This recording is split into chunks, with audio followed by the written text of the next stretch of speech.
Bum bum bum. Bum bum bum bum bum bum bum bum bum bum. Well, well, well.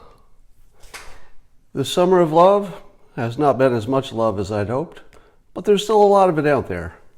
I'm giving you some now. Comes with coffee. You know what the best kind of love tastes like? Tastes like coffee. And you can have a little simultaneous sip right now if you were smart enough, clever enough, if you planned far enough in advance. If you love your coffee and you've got it with you, you know what time it is. It's time for Coffee with Scott Adams.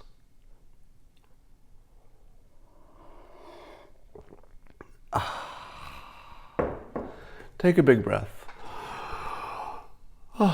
Exhale. Now, I know what you're thinking.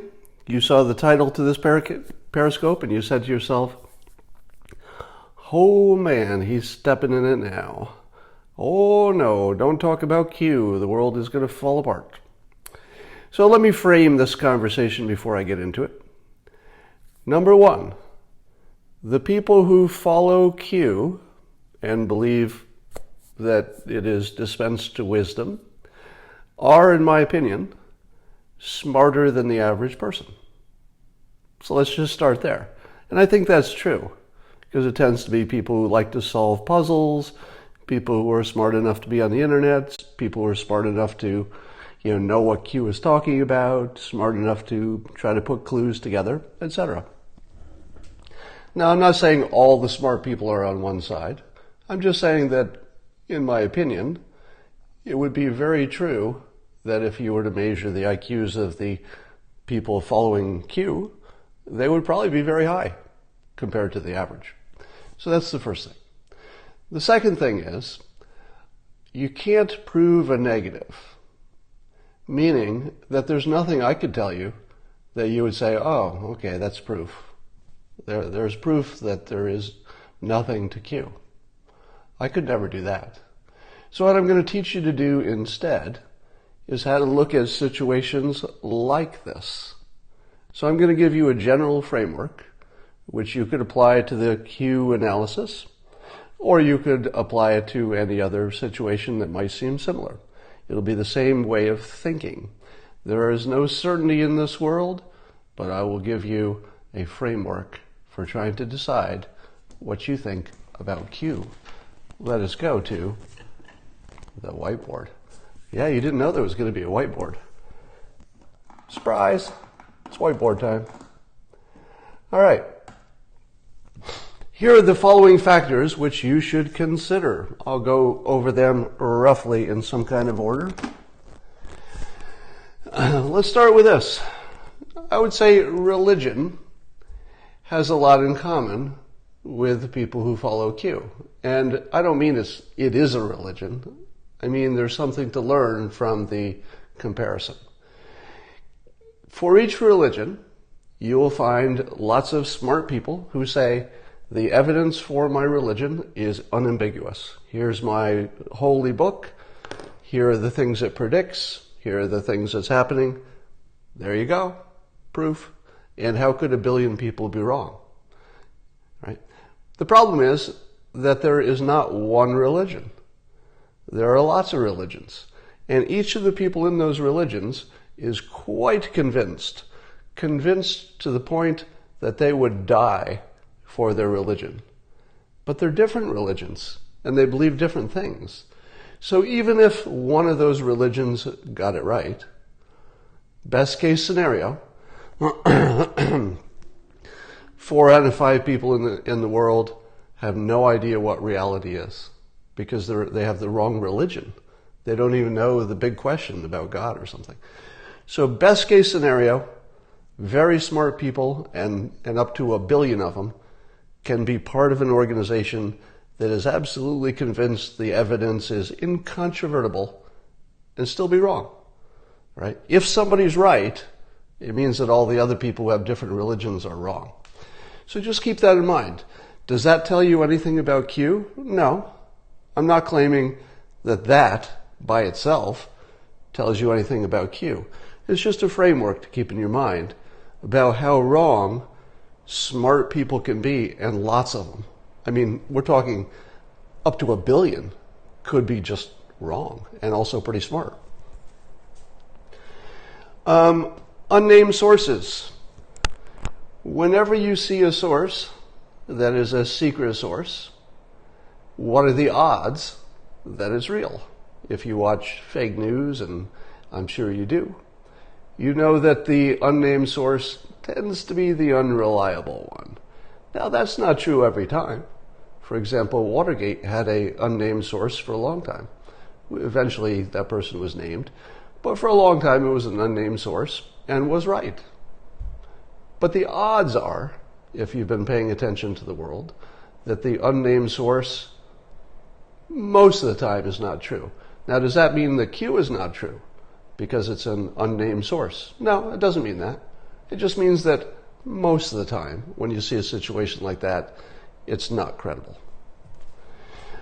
One of the things that I've been asked is to prove a negative, to prove that Q is not valid or not who they say they are, or just in some way illegitimate. You can't really do that. Nobody can prove something doesn't exist.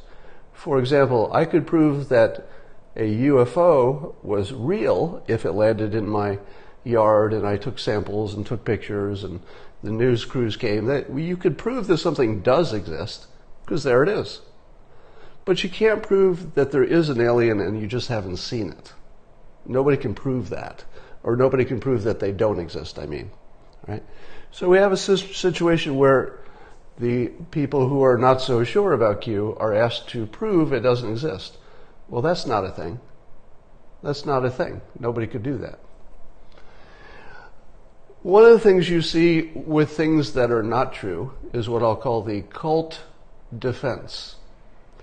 And the cult defense goes like this. Let's say if you're in a cult, the cult leader will say, people are going to tell you this is a cult. They don't have your best interests in mind. Don't believe them when they come and tell you you should leave the cult. Right? All cults have that in common. What are people telling you about Jack Posobiec and me and Kurt Schlichter and some other people who are saying Q might not be real? People are saying, Q told us that you'd be saying this. What is that? It's the cult defense. Where do you see that other than in a cult? Maybe you've seen it somewhere. Maybe. But I can't think of any place other than a cult. So this doesn't tell you that Q is not true, but it does tell you that they're using the defense that a cult uses, and a cult is based on something that's not real. But that's not proof. That's just, we're looking for patterns here. Let's see what we can learn. Let's keep going.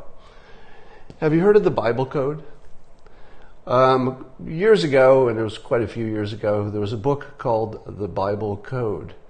And the idea was that the words as they're organized in the Bible did more than just tell you what the words were saying, but they were organized in a special way that God had intended so that there were codes embedded in the Bible.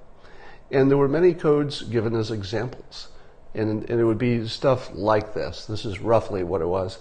They'd say, if you go to this page in the Bible and you look at the first letter of each word and then sometimes there were algorithms like you take the first letter of this word, but the second letter of this word, and they would come up with various ways to look at the words that would actually come up with messages.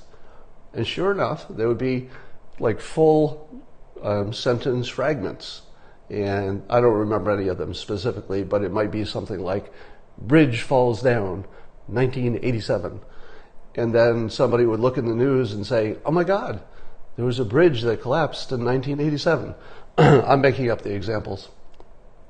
But the point is that people later found that you could run these algorithms against any big book, like War and Peace, and you get other sentence fragments that look like they came from God. So the Bible Code taught us that you can find amazing coincidences in things that are just ordinary things that really are not inspired by God. They're not the truth of the world. So when people say, hey, look at all the things that Q got right, keep in mind that's the same thing that people said about the Bible code. They said it can't possibly be wrong because look at all the things they got right. Okay? Last night, I was with my lovely and beautiful girlfriend Christina, and we were watching a comedian on television. And it was a stand-up act. And in the stand-up act, the comedian did a thing where she would use a made-up name as if she were talking to a real person. And she looks at the screen and she goes, blah, blah, blah, blah, Scott. She's looking right at me in my television and she uses my name. And of course, Christine and I laugh and go, oh, that's funny. I'm watching the TV and the person on TV is looking at me and she goes, Scott. And it was just kind of funny. A few moments later, the same comedian on the same show looked at the screen again and said a different first name for a different male who happened to be Christina's ex, who we would just talk to. So what are the odds that this comedian would look at the TV and say my name when I'm sitting next to Christina and then say her ex's name that we had just talked to? What are the odds of that? And didn't use any other names. Those were the two names. Now, the odds of it are, in some cases, you'd say, well, the odds are very low of that very thing happening. But the odds of some coincidence happening somewhere, in my experience, was close to 100%, because you live in a world where coincidences are happening all the time. You just can't pick the exact one. So if you see a lot of things happening that look like an amazing coincidence, is that evidence that something is true? Well, it wasn't evidence that this stand-up comedian was a psychic and was talking to me personally, but it sure looked like it. I just know that it wasn't. Let's talk about the invisible elephant rule. This is something I invented on my own, but I think you'll see the truth of it. If you have two people in a little room, let's say it's a little room with no doors and no windows, smallish room, there's only two people in it. One of the people says, there's an elephant in here with us. Look, it's right there in the little room. It's just us two and this giant elephant. And the other person in the room says, I don't see an elephant. And the first one says, no, right here, touch it, look, elephant. And the other person goes, I don't see an elephant. Which of those two is the crazy one? The person who positively sees the elephant, or the person who's looking at exactly the same place at exactly the same time and doesn't see it? Well, pretty much every time, it's going to be the person who thinks they see the elephant. The person who's hallucinating doesn't not see stuff. So, for example, you've never heard of a hallucination of someone who could see all the furniture in the room except chairs. Have you ever heard of that kind of illness where you can see everything in the room, but for some reason you have chair blindness, you just can't see chairs? That's not a thing. If you have two people, one is seeing something and the other is looking at the same stuff and doesn't see it, the person who sees it is the crazy one. All right? This is a really good rule. You'll see this a lot. Okay? Q is a bunch of evidence that a lot of people have looked at. And a lot of people see it and say, this is real. I mean, how could it not be real? But a lot of people look at it and they say, I'm looking right at this. And that was my experience. I'm looking right at it. I'm looking at the same thing you're looking at, and there's nothing there. I'm not saying that what you're looking at is wrong. I'm saying there's nothing there. It's an empty room. I don't see anything. So you have the elephant in the room situation with Q. Some people are looking at the same evidence and see the elephant. Other people who are also sane are looking at the evidence and see no elephant at all. Who is usually the one who's wrong in that situation? I don't want to say crazy because that's not what we're talking about. We're not talking about actual craziness here. But the one who doesn't see it, especially if there are lots of them, is usually going to be the one that's right, okay? And there's a reason for that. I'll get to it in a moment. Now, there's a crowd effect. Whenever you see other people agreeing with you, are you more likely to double down or are you more likely to question your opinion? Obviously, if more people are agreeing with you and you're part of a group, you convince yourself because the people close to you and doing what you're doing are coming to similar opinions. That's also the cult effect. You separate people from others. That's very important to form a cult. If you ever want to form a cult, I'm telling you exactly how. You want to make sure that they lose contact with the rest of the world and that they just communicate with their people who agree with them, and it hardens their conviction. So people who have been following Q are spending more time with other Q people, they're doing their own Q research, and they're hardening their opinion. So even let's say, evidence that would disprove their point of view, or at least would work against it, they're a little bit more resistant because they're part of the group. All right, that's just a general statement that when you're part of a group, whether it's Trump supporters or Democrats, it doesn't matter what group you're talking about. As soon as you identify with a group, you're very resistant to any new information that would disprove your opinion. What's the difference between reality and confirmation bias? Well, they are different. One is reality, and the other one is you think something's true but isn't because of confirmation bias. Can you tell the difference? You as an individual, do you ever know if you're seeing reality clearly or if you personally are experiencing confirmation bias in which you think you're seeing reality clearly but you're not? Can you tell the difference? No. That's what it is. Confirmation bias is the inability to tell the difference between things you think are true and what is true. Who among us are subject to confirmation bias? 100% of us. 100% of the world, all people, we're all wired that way. We can't change it. You can't think past it. You can't be smart enough to see past it. We're all stuck in this world where confirmation bias effectively is our personal realities because that's what we think is true. The people in Q who are believers say it must be true because I could certainly tell the difference between stuff that's true, this stuff, it's obvious, versus confirmation bias. I would never be so fooled that I would think something is true and be wrong. That opinion is a failure to understand the basic wiring of human beings. Your level of certainty about your reality is not any kind of evidence of anything.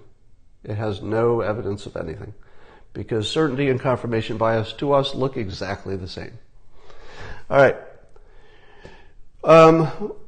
If you have an opinion and there are no smart people who disagree, well, that's pretty good evidence that you might be on the right track. That's not proof that you're right, but it would be good to have some smart people on your side. Let's take smart people and experts. I'm going to lump them together. There are people in this world whose jobs are to sort out truth from BS. It's their actual professional job.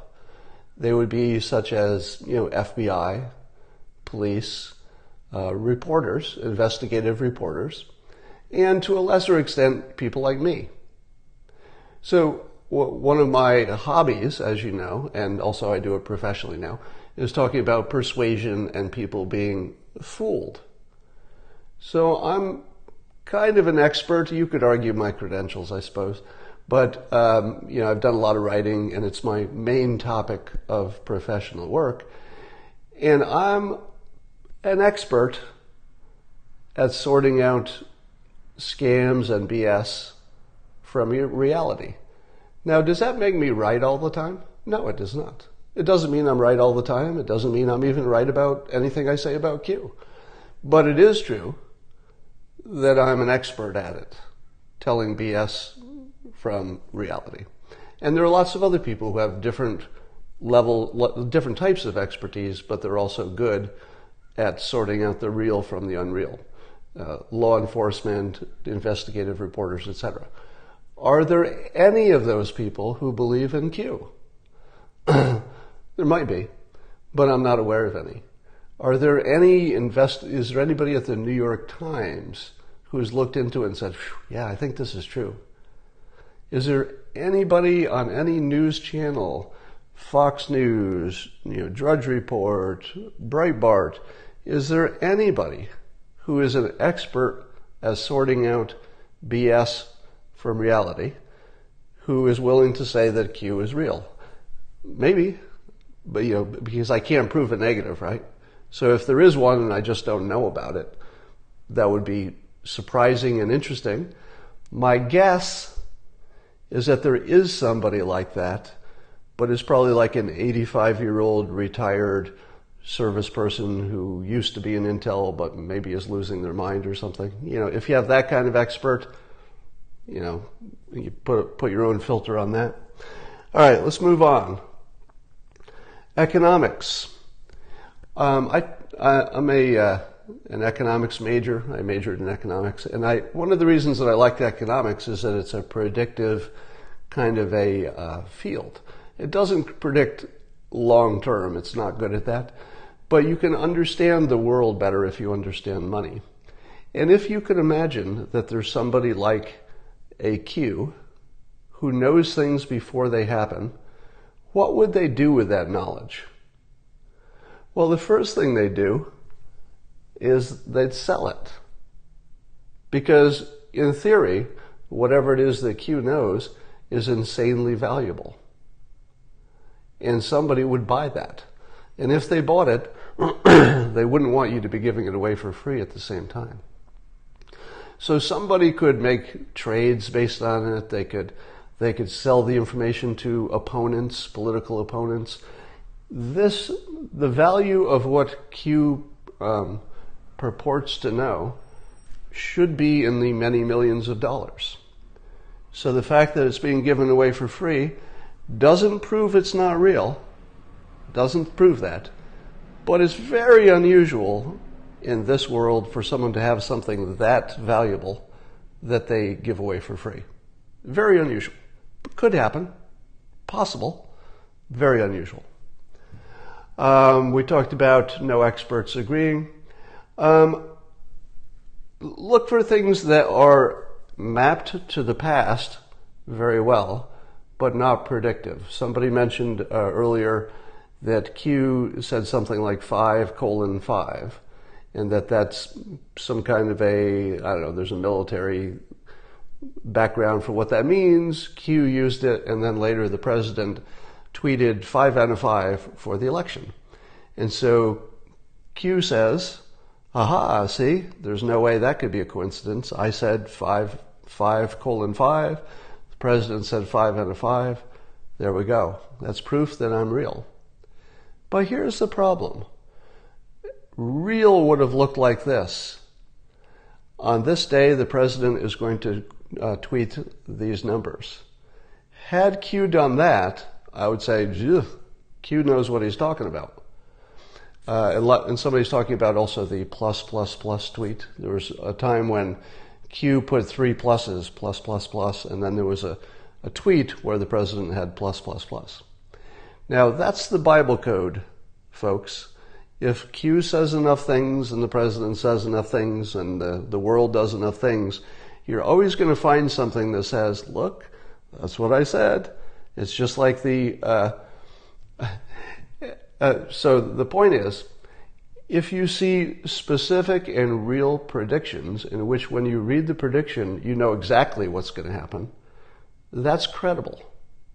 So when I told you that candidate Trump, who nobody thought I had a chance, was going to get elected. I told you why, because of his persuasion talents, and then you watched it happen. That was a case of a prediction ahead of the event. When I told you a year ago that North Korea was probably closer to peace than war, and that things probably could turn good there very quickly, and I described exactly what that would look like, that was a prediction, and then it happened, and you could say, okay, prediction, occurrence, I can put some credibility on that. If Q says a lot of things, and then later one of them or more of them you see in the reality, that doesn't tell you anything. Because the things that Q says are not predictions per se. They're just lots of things they say, and then sometimes reality serves up those things. That's it. It feels predictive, but it's not. It's actually matching to the past. If you study magicians and fake psychics, they do something called a cold read. Have you heard of a cold read? It's where somebody pretending to be a psychic says general things that are good guesses. And a good guess would be something like, you have a relative, I see her, she's wearing a long white dress down to the ankles. Her hair is up in a bun. I think her name starts with an M. Is it a Mary? Magdalene? And then the person they're talking to go, Meredith, I have a grandmother named Meredith, and I have an old photo of her, and she had brown hair, and her hair was up in a bun. All of these things are guessable, and if none of them had hit any kind of a note with the person listening, the fake psychic would have said, no, it's not a white dress, and it would have just gone on to something else to try to get a hit. Q is a lot like a cold read. That doesn't mean it's a magic trick, but it's suspiciously like one. And again, you have to look at all of the framework together. Don't look at any one thing. Then there's the magician's trick. And the fake psychics could use this as well. And it goes like this. If you can get a few things right, people will think the other things you say are also right. This is very important. If Q can get a few things legitimately right, people will think the other things are also right. So in order for Q to absolutely, totally sell itself, it only needed to know a few things. And then you would think the other things were true as well. Now, is it possible that Q could have found out a few things that they knew before the public knew them? Absolutely. Totally true. Does that mean that everything that Q says is true? No, those are different things. So Q might actually have some sources of information that you don't have. That doesn't mean that they are what they say they are, or that all the things they say are true. It just means they might have a few things that are true, which would totally sell you on the rest of it being true, even if it wasn't. Now, if Q were real, if Q were what is presented as being real, would the government, number one, not know who they were? Q was. Do you think that's even slightly possible, that the government doesn't already know who they are? Of course they do. There's a 100% chance, just based on the way the world works, that somebody in the government, FBI or whoever does this stuff, looked into it, knows exactly who they are, and decided it wasn't important. Because otherwise they would either shut them down, or they would, or they'd make an announcement to say don't listen to them, or they'd put them in jail or something. But the fact that the government is completely ignoring this should tell you that they've almost certainly looked into it and don't think it's real. All right? That should tell you a lot. Now, some of you remember I left you a little puzzle. And I thought it would be fun to put the answer to Q in a puzzle, because the people who follow Q they like researching and solving puzzles. And some people accuse me of having a fake puzzle in which there was no actual answer. And I said that I might not even tell you the answer to the puzzle, and so you may never know. But I've decided to tell you the answer to the puzzle. And I'll remind you what it was. I gave you 3 sets of initials, JPKSSA, and I said, find the pattern. And if you find the pattern, you would know something about the nature of Q. And some people quite cleverly said, hey, these are initials of 3 people who have recently come out and said that Q is not what it presents itself to be. You saw Jack, Posobiec, Kurt Schlichter. I don't know if I'm pronouncing anybody's names right except my own, and Scott Adams. But just the fact that 3 people came out and had a similar opinion, is that enough to give you any confidence in anything? Not by itself. But what is there about the 3 of us? Jack is on here and he's telling me I got it right. Posobiec.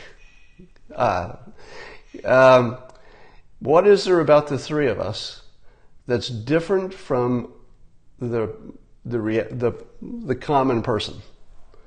Now, I'm not talking about, we're all white males, blah, blah, blah. Nothing about our physicality, nothing about our DNA, nothing about our educations, etc. There's something that the 3 of us have in common that ordinary people don't have. Do you know what it is yet? I'm going to give you a moment to see if anybody got it, because if you did, it would be more fun if one of you got it before I say it. I'm just looking at your fact gatherers, blowhards, famous, tweet-a-lot. We write fiction, high IQs, nope, nothing. Experts, no. Information. Mark. All right, we have a winner. Mark, you got it. The 3 of us have sources that you don't have. And what is the other thing about those sources that we all have in common? We can't tell you what they are.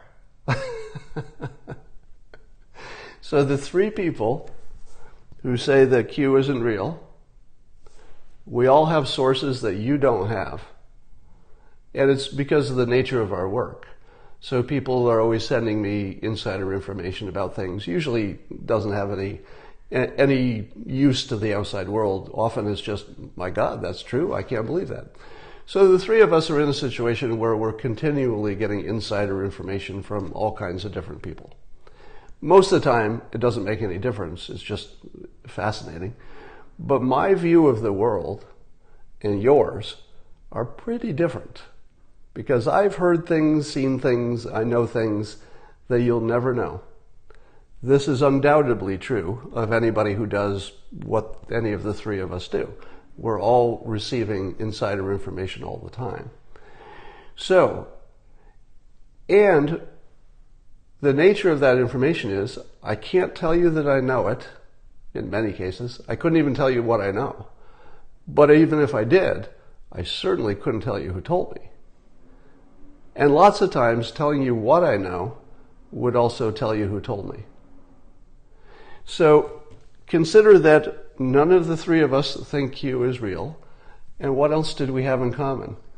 None of the 3 of us presented information. Now, it might be that none of the 3 of us have any insider information. But you wouldn't know. But what are the chances that none of us know who Q is? If you said one of us has insider information and doesn't think Q is real, I'd say, well, that person could be wrong. But now there are 3 of us. All 3 of us have really good sources. I'm just saying, You will never know what we know or who has talked to us or what we can't tell you. But you should take something from that. All right, let's wrap this point all up. So my point has been that, let me summarize, the people who follow Q are, in my opinion, above average intelligence. They also have the right intentions. They have good intentions. They're smart. They're good patriots. They mean well. I have very high opinion of them. That said, they're also people. And human beings are subject to all the same biases and forces, no matter how smart they are, no matter how well-intentioned. If you look at all of these things together, you'll see the framework that I put on it, on top of the fact that you have to wonder why people who have really good sources about things are all on the same page. So think about this framework. It does not mean that I have proved a negative, because I can't. In this case, it means I can't prove that Q doesn't have secret information that's predicting the future. I can't prove aliens don't exist. I can't prove Bigfoot isn't real. I can't prove the Loch Ness Monster isn't real. I can't really prove Santa Claus isn't real. That one might be a little easier because of the physics. But the point is, nobody can be certain of anything. But if you believe in Q, once you have this context, I would say you're believing in something that has a very low chance of being real. But it might be. You never know. So if you want to retain your belief in Q, if it's entertaining, if it helped you go down a path of research that you found productive, if it caused you to learn more about your government or have a new appreciation for something, if it helped you bond with other people who are like-minded, I see no harm in any of that. The point that I did make is that when you put on your Q hats and shirts and attend a Trump rally, you're giving the people you would consider the enemy, the press which doesn't like Trump supporters, you're giving them an easy target. That's not what you intend. If the reason that you follow Q is because you're pro-Trump, anti-deep state, then you should live that. And living it would mean doing what's good for your brand and making sure it succeeds. That's separate from whether you spend your time, consuming Q stuff and researching it and talking with other people.